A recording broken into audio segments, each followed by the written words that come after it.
কোরবানি গোস্ত বাসায় থাকতে থাকতেই বানিয়ে ফেলুন এই মজার জিনিসটি। আর এই মজার জিনিসটি কি জানতে হলে ভিডিও লাস্ট পর্যন্ত দেখতে হবে। আমি জানি এখন অনেকে আমাকে গালমন্দ করবে, বাট আই ডোন্ট কেয়ার। হ্যাঁ হ্যাঁ, ও মা, ফোকাস নাই না কেন?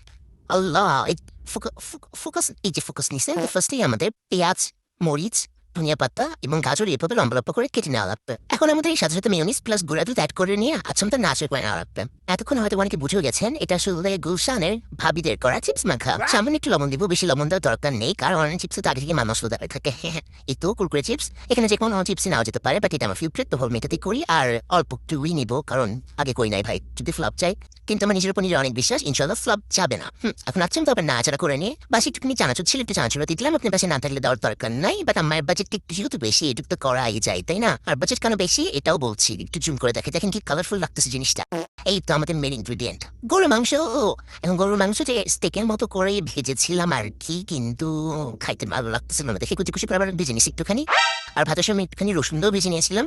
নে উপরে আমাদের গরুর মাংস পিসগুলো দিয়ে দিব। আর আমাদের বাজেট যেহেতু একটু শেষের পথে, তাই এরকম এক প্যাকেট টমেটো সস নিয়ে নিবেন। আর টমেটো সসটা নিয়ে উপরে সুন্দর করে দিয়ে দিবেন, যাতে দেখতে সুন্দর লাগে। কারণ প্রথমে দর্শনরাই, তারপর কোন বিচারি, তাই না? আর টমেটো সসের লাস্ট ফোটা পর্যন্তই দিয়ে দিব, কারণ আমার একটা টমেটো সসই ছিল বাসে ভাই।